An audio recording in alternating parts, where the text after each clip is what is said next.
Hoy estamos con Daniel Mandaglio, el cirujano del equipo, que nos va a contar el caso de Silvia. Daniel nos va a relatar de cómo resolvió este caso de principio a fin. Bueno, Lucas, es un placer estar de nuevo con vos. Les voy a contar cómo se resolvió este caso, cómo me llegó a mí. Bueno, este es un caso bastante grave. ¿Cómo fue este caso?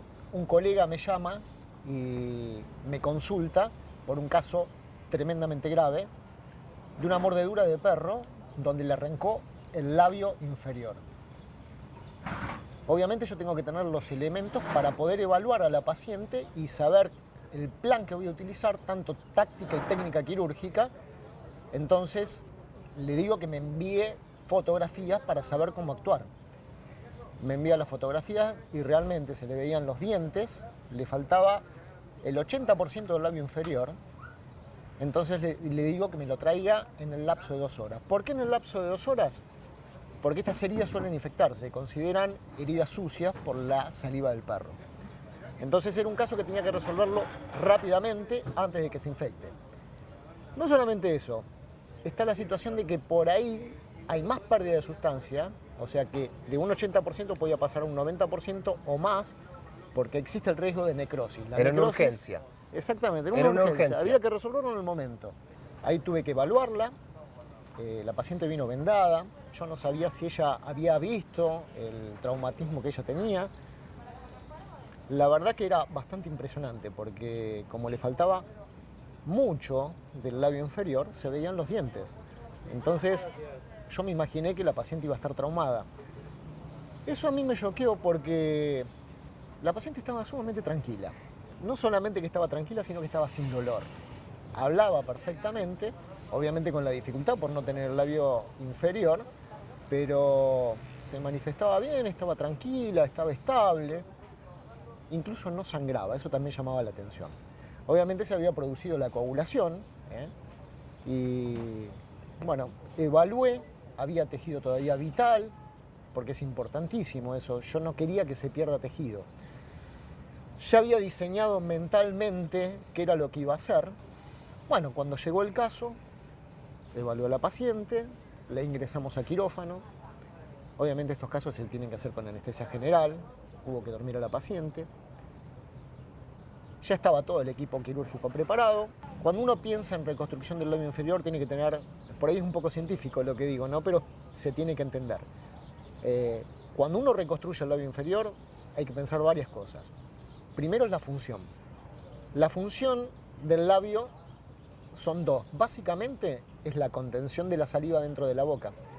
Porque si uno no tiene una incomodidad tan grande si llega a quedar mal, es una incomodidad inmensa. Eso no te imaginas, porque el trastorno que le produce al paciente, total, si está mal operado y el labio no tiene función, total, la saliva que le cae por la boca... Sí. No solamente la falta de sensibilidad, sino la parte motora que exactamente. Ya... Entonces, sí. Por eso uno tiene que tener en cuenta un montón de cosas, total, la funcionalidad, la motilidad, total, el habla, la sensibilidad. De acuerdo. Y creo que en cuarto nivel, la cuestión estética. Yo sé que son cirugías, como decís, en la cual primero tenés que estabilizar al paciente y demás, lo cual ya lo habías hecho. Conozco de tus maniobras y de tus casos.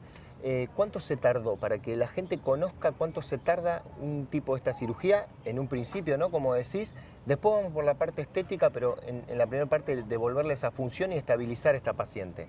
La respuesta le va a llamar la atención, porque la cirugía no duró mucho tiempo, duró 1 hora y media. Bueno, obviamente las maniobras que yo había prediseñado en mi mente las logré llevar a cabo. Y yo creo que tenía alguna alteración de la sensibilidad. De la sensibilidad. Porque obviamente la musculatura y la parte sensitiva de la piel estaba afectada. Pero por suerte se logró reconstruir todo. La planificación no fue entró correcta. en shock, que eso hubiera sido una gran complicación. Les contamos esto con respecto porque es normal que el paciente venga con un shock, que venga con miedo. En las consultas recibimos no solamente urgencias, sino casos por resolver que ya el paciente siente un temor en el cual nosotros tenemos que no solamente solucionarle, hay veces una urgencia, a veces no, sino tener una contención. Después que la operaron, que hicieron esa intervención fabulosa en el cual tuvimos la posibilidad de participar todos, ¿cómo siguió el caso? Quiero que le cuentes a la gente cómo siguió el caso de Silvia. Bueno, el tratamiento de la paciente fue un tratamiento multidisciplinario.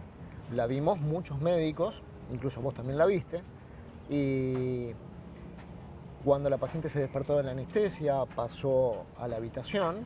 En la habitación siempre se mantuvo estable, después fue evaluada. Cuando yo la vuelvo a ver, me llama la atención la buena movilidad que tenía del labio, no perdía saliva. Eso... Qué alivio. Claro, yo ahí respiré.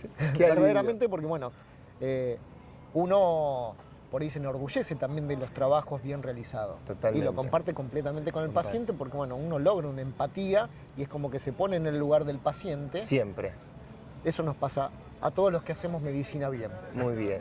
Después la paciente estuvo concurriendo a mi consultorio, tuvimos que hacer una nueva cirugía porque le había quedado una retracción en el cuello, eso se lo reparé. De paso también le hice una pequeña lipoaspiración para hundir un poco más y hacer el marcado del ángulo entre la mandíbula y el cuello. La parte de reconstrucción más estética. La Exactamente. función estaba estable. La función la conservó siempre. Muy bien, muy bien. Muy bien. La verdad que se logró. Ese fue el éxito.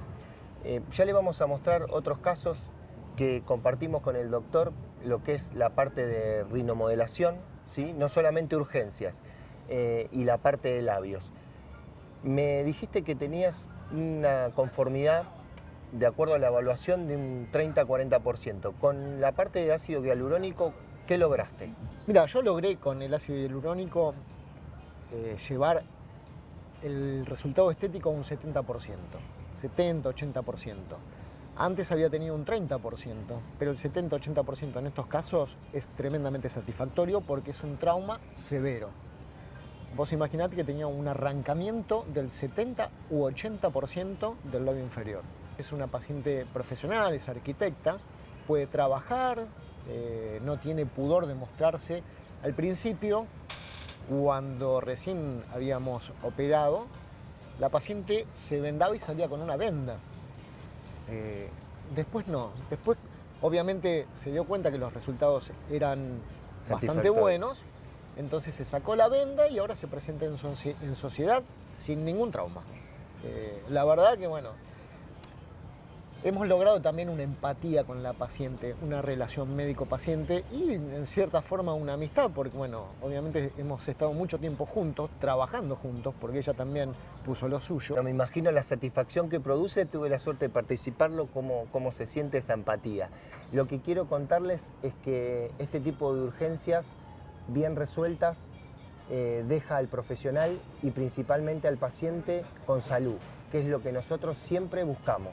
Queremos agradecerle a Daniel ser parte de nuestro equipo, contarnos estos casos tan emblemáticos y le vamos a seguir mostrando no solamente casos de urgencia, sino casos que resolvemos de estética. Bueno, para mí fue una experiencia y un placer poder brindar la resolución de un caso como este. La paciente siempre me lo agradeció en forma muy cariñosa. Obviamente uno se siente retribuido no solamente por la parte científica, por lo que hace, sino por la devolución que hace el paciente. Eso me pasa frecuentemente y creo que es una de las mejores cosas que me pasa en la profesión. Seguramente vos lo has experimentado y... Es lo más lindo de nuestra profesión. Y cuando uno se ve retribuido por el placer del paciente, porque cómo lo siente el paciente, porque genera esa empatía, esa relación médico-paciente que va un poco más allá, que nos hace sentir muy bien, ¿no? Sí. Y el orgullo de haber realizado un buen trabajo. Bueno, ¿vamos a seguir mostrando este tipo de casos? Sí, por supuesto. Vamos a seguir trabajando en conjunto y vamos a mostrarle todo este tipo de desenlaces. Vamos a mostrar casos de estética también, ¿sí? De remediación, esos casos que cambian a veces, no digo la personalidad, pero sí la forma de relacionarse, esos complejos los podemos resolver. Hay muchísimas técnicas que más adelante le vamos a explicar. Te lo agradecemos muchísimo. Y quería hacer también hincapié en que no hay que pormenorizar la estética, no es una superficialidad, porque hay gente que tiene severos traumas por la estética. Sin ninguna Entonces, interfiere en la salud, no física, pero sí psíquica del duda. paciente. Bien. Y como sabemos muy bien que dice la definición de la OMS, hay que tener un equilibrio físico, psíquico y social, no solamente la ausencia de enfermedad.